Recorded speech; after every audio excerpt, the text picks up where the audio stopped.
The town of Havenwood was a quiet enclave nestled among the pines, a place where the mundane and the extraordinary coexisted in a delicate balance. That balance shattered one fateful evening when the mist rolled in, an otherworldly veil that descended without warning, trapping us within its opaque embrace. I remember it like a nightmare etched into my mind, the day the mist arrived. The air grew heavy with an unnatural stillness, and an ominous fog crept through the streets, swallowing the town in an ethereal shroud. Panic set in as daylight waned, and we found ourselves huddled in the local grocery store, seeking refuge from the unknown. As the mist thickened, so did the fear that clung to us like a second skin. Whispers of strange creatures hidden within the opaque haze circulated among the trapped souls. The once familiar faces of neighbors now wore expressions of terror, mirroring my own dread. In that confined space, tension brewed like a storm. Fear transformed ordinary people into strangers, suspicion festered, and alliances crumbled. We were united only by the shared uncertainty of what lurked beyond the thick walls of our temporary sanctuary. The store's flickering fluorescent lights cast eerie shadows on anxious faces as we waited for something, anything, to break the oppressive silence. Our feeble attempts to peer through the mist revealed nothing but a wall of impenetrable darkness. The world outside might as well have ceased to exist. Desperation fueled bold decisions. A brave few ventured into the unknown, armed with flashlights and makeshift weapons. Their departure left behind an unsettling void, a silence that echoed with the haunting unknown. Days blurred into nights as we navigated the surreal existence within the mist's confines. Supplies dwindled, and the once abundant shelves grew barren. The air hung thick with the stench of fear, a suffocating miasma that permeated every corner of our fragile refuge. As the mist persisted, so did the horrors it concealed.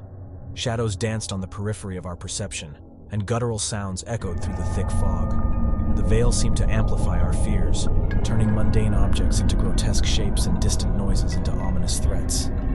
In that claustrophobic space, alliances were forged and shattered, friendships tested, and the fragility of humanity laid bare. The mist became a mirror reflecting the darkest recesses of our souls, a reflection none of us were prepared to confront. And then came the day when the decision had to be made. Stay within the dwindling safety of the grocery store, or venture into the unknown. With trepidation, a group formed to brave the mist, to seek answers, and perhaps find a way to lift the veil that ensnared us. As we stepped into the foggy abyss, uncertainty hung in the air like a heavy cloak. The mist swallowed us whole, and with each step, the line between reality and nightmare blurred. We were a small band of survivors, venturing into the heart of darkness, hoping to unravel the mysteries hidden within the veil of shadows.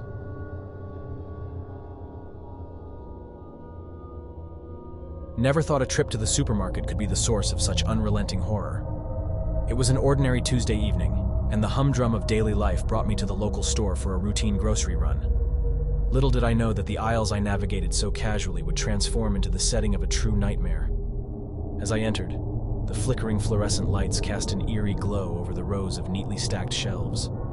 The air hummed with the low hum of refrigerators and the distant chatter of shoppers, creating a deceptive facade of normalcy. I grabbed a cart and began weaving through the labyrinth of goods, my mind occupied by the mundane task at hand. It started subtly, a fleeting shadow in the corner of my eye, a barely perceptible whisper carried by the air vents. I dismissed it as the product of an overactive imagination, a byproduct of too many late-night horror movies. But the disquiet lingered, a nagging feeling that something was amiss.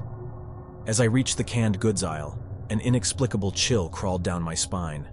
The air, once heavy with the scent of fresh produce, now carried an acrid undertone. The atmosphere shifted, as if an unseen presence lingered in the spaces between the towering shelves. The aisles began to distort, elongating and contracting like a sinister funhouse. A sense of disorientation set in, making it difficult to discern reality from illusion. I blinked, rubbed my eyes, but the surreal quality of the supermarket persisted. The once familiar products now took on malevolent shapes. Cereal boxes whispered in hushed tones, and the produce section seemed to decay before my eyes. I glanced around, searching for a rational explanation, but the faces of other shoppers wore expressions of blank indifference, as if they too sensed the encroaching malevolence. A disconcerting silence settled over the store, broken only by the echoing footsteps of unseen figures. The muffled sounds of shopping carts became distorted, resembling eerie laughter that reverberated through the sterile aisles. Panic clutched at my chest, and an unshakable dread settled in. As I moved toward the checkout counters, the fluorescent lights above flickered in erratic patterns, casting unsettling shadows on the linoleum floor. The cashier, seemingly oblivious to the haunting atmosphere, mechanically scanned my items. I felt a compulsion to ask if they sensed the strangeness that permeated the air, but my voice caught in my throat.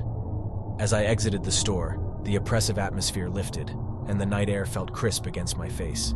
The supermarket's exterior appeared mundane, a stark contrast to the distorted reality within. I glanced back through the glass doors, half expecting to see a nightmarish reflection of the place I had just escaped.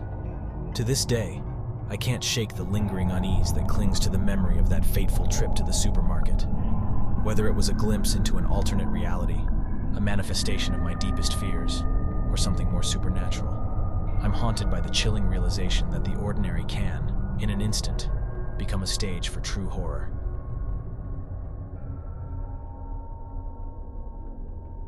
It was a typical Wednesday evening when I found myself perusing the aisles of the local supermarket. The flickering overhead lights cast a pallor over the shelves, and the hum of refrigeration units created a subtle background noise. Little did I know, this mundane trip would evolve into a chilling encounter with an unseen presence, a phantom shopper who lurked in the shadows. As I moved from aisle to aisle, my attention was drawn to a figure at the far end. At first, it seemed like an ordinary shopper, but something about their demeanor felt off.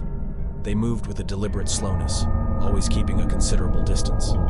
Every time I glanced in their direction, they seemed to blend seamlessly into the surroundings, a specter navigating the supermarket with an eerie precision. Unsettled, I quickened my pace, attempting to shake off the feeling of being watched.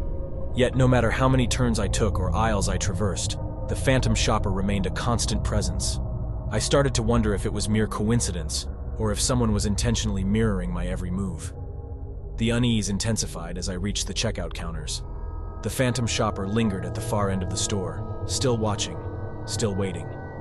The cashier, a young woman with a friendly smile, handed me the receipt, oblivious to the disquiet that had settled within me. Deciding to confront this unsettling presence, I made my way toward the exit. The automatic doors slid open, and the night air hit my face, providing a momentary reprieve. I turned back, half expecting the phantom shopper to remain within the confines of the supermarket. To my dismay, there they were, standing just beyond the threshold, their gaze fixed upon me. Panic seized my chest as I quickened my pace, weaving through the nearly empty parking lot. Glancing over my shoulder, I saw the phantom shopper following suit, maintaining a steady distance. The neon glow of the supermarket sign flickered overhead, casting intermittent shadows that seemed to dance with the unseen stalker. The familiar streetlights that lined the sidewalk offered little comfort as I hastened my steps, my heart pounding with a mix of fear and confusion. I reached my car, fumbling for the keys, and glanced around one last time. The phantom shopper stood beneath a flickering streetlight, their features obscured by the shadows. It was then that I realized their intent wasn't merely to observe, but to unnerve, to be a silent, malevolent companion in the desolate night. I drove away, the image of the phantom shopper lingering in my rearview mirror. The supermarket, now a distant memory, held an eerie resonance. Whether it was a figment of an overactive imagination or something more insidious, the feeling of being stalked by an unseen presence haunted me long after that chilling encounter in the supermarket's spectral aisles.